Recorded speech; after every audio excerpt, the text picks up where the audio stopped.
Hi, I'm Linda. Welcome to Beautiful Thrift Homemaking, where we're reading this year through a vintage novel from 1917. It's called A Thousand Ways to Please a Husband, and it is also an instructional novel. So we are learning a little bit about homemaking and especially a lot about hospitality. And we look at menus and recipes from 1917 and talk about them. Now, today we are reading chapters 70 and 71 in our book. So we've come along from June when Bettina and Bob got married, all the way now we're in the fall. We're in the month of October. I'm trying to keep pace with our actual months as I record this, in case there's any seasonal items that I can show you while we're going through things. Because I do sometimes make samples of the recipes now and then. So chapter 70, a pear shower for Alice, pear shower, P-A-I-R is what it says. Okay, so what could that be? When Bettina called the girls into the dining room after several hours spent in hemming dish towels for Alice, they exclaimed that the time had passed so quickly. The table was set for 12, and the chair at the right of the hostess was gaily decorated with white ribbon and white paper flowers. "Oh, for me," cried Alice. "How important I feel." As soon as the girls were seated, Ruth rose and placed before the guest of honor a large wicker basket, heaped high with packages of all shapes and sizes, each wrapped in white tissue paper and tied with white ribbon. A card hung from the handle of the basket. "I'll read it out loud," laughed Alice. "Dear Alice, we have tried to choose some gifts for you that come by twos. A few perhaps you'll often use, while some may comfort and amuse. If you should chance to get the blues, when household cares your mind confuse. This basket, which our blessing here bears, besides the gifts that come in pairs, our friendship and our love declares. 'Twill share your troubles and your cares, and hold the hose that Harry wears, so keep them free from holes and tears." "Goodness," cried Alice, "the thought of my future cares frightens me. But now I must open all the packages."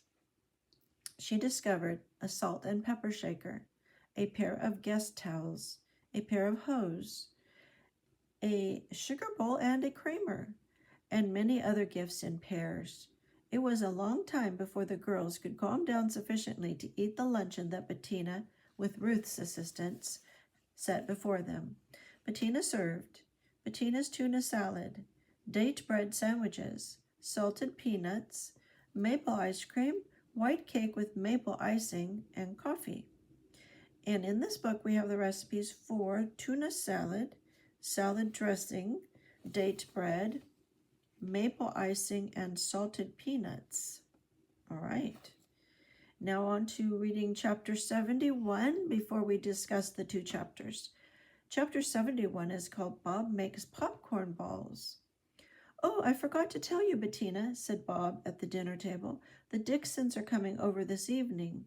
Frank asked me if we would be at home." "I'm so glad they're coming," said Bettina. "I haven't seen Charlotte for several weeks. I have been so busy with the affairs we girls have been giving for Alice. But I wish I had known this afternoon that they were coming. I'd like to celebrate with a little supper, but I haven't a single thing in the house that is suitable." "There's the cider that Uncle John brought us," suggested Bob.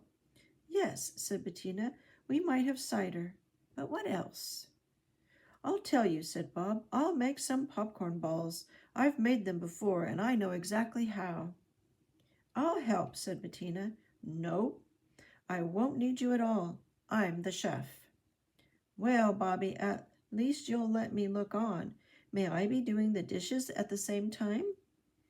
"Yes, I'll permit that. These are going to be champion popcorn balls, I can tell you, Bettina, as big as pumpkins. We'll serve them in that large flat wicker basket, and I'm sure they'll look and taste delicious.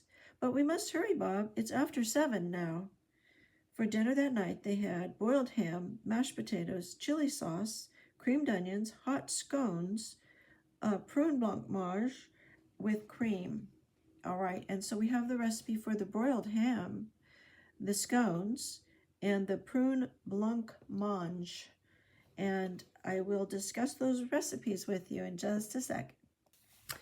Okay, let's look at chapters 70 and 71. First of all, we have another party for Alice, who's getting married soon, and her friends are helping her prepare for her homemaking life. And they get together and spend several hours hemming dish towels. So that was the activity. And then they had a luncheon. They presented Alice with a basket full of gifts that were wrapped in white tissue paper and had white ribbons on them. So that was quite fun, I thought, and it would be pretty to see what that might look like. So what kinds of things were in there? Pairs of things. So it was just for fun, things that you use in the house that come as a pair, like a salt and pepper shaker, for example. So hopefully you were inspired by that just a bit. Now, chapter 70, the recipes were for the tuna salad, and it's pretty typical of a tuna salad we would make. This one did have some hard-boiled eggs in it, hard-cooked eggs, diced, a little paprika also, and the pimento, some lemon juice and salad dressing, celery, sweet pickle, and green pepper. So it is served on a lettuce leaf. Now the salad dressing, we've looked at a couple of recipes for salad dressing since we started this in June, and this one makes 12 portions, and it is made with 4 egg yolks, a half a cup of vinegar, a half a cup of water, 1 teaspoon of salt, 1 teaspoon of mustard, which of course would be the dry mustard powder, 4 tablespoons of sugar, 1/4 teaspoon of paprika, and 2 tablespoons of flour. Beat the egg yolks and add the vinegar. Mix the salt, mustard, sugar, paprika, and flour thoroughly. Slowly add the water, taking care not to let the mixture get lumpy. Pour into the yolks and vinegar. Cook slowly, stirring constantly until thick and creamy. Thin with sour cream or whipped cream.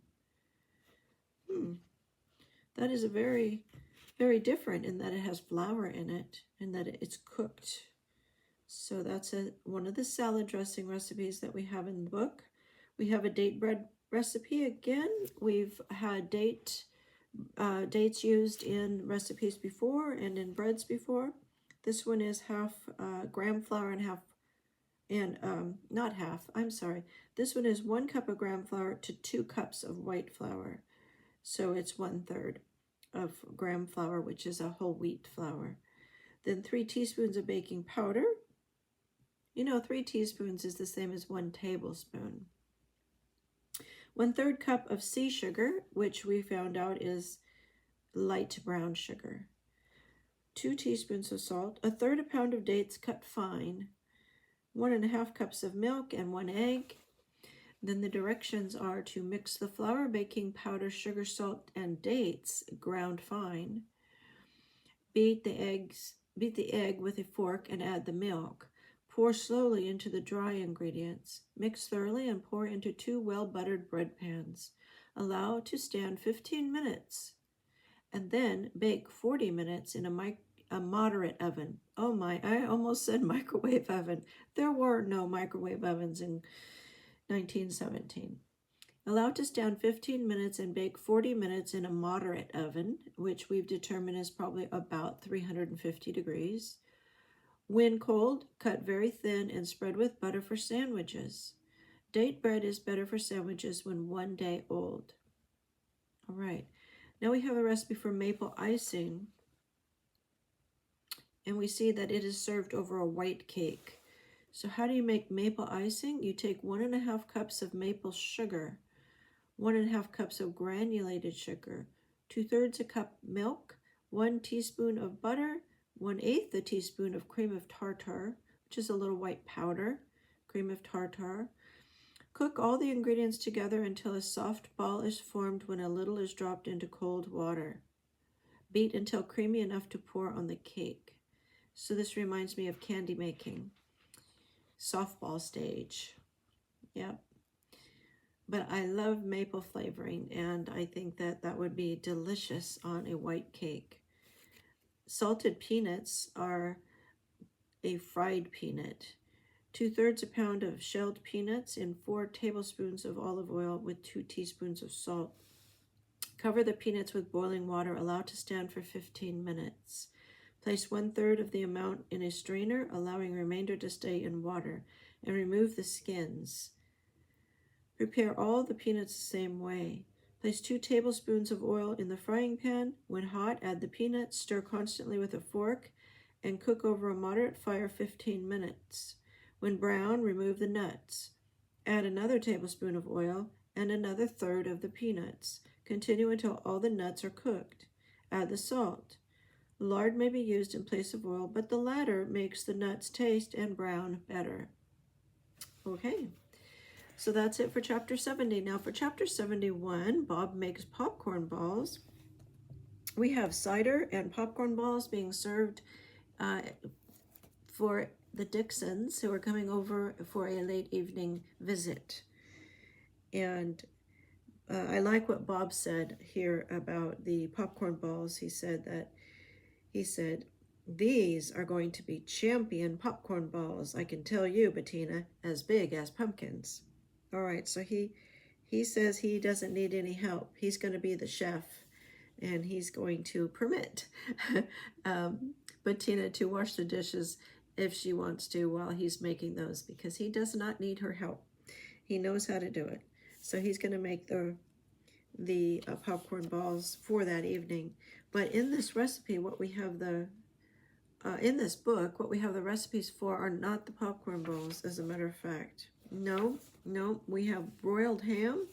So it's what the couple had for dinner before their company came by. Broiled ham, 1 pound of ham and 2 cups of milk. Soak a 1/2 inch slice of ham in 1 cup of lukewarm milk for half an hour.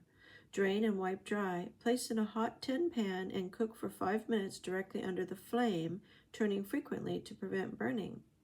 I bet that came out nice and tender and tasty. Then there's a recipe for 14 scones. How do you like scones? I do like them. I think it's kind of the romantic notion. It seems so British and goes well with tea, and it just seems fun to me.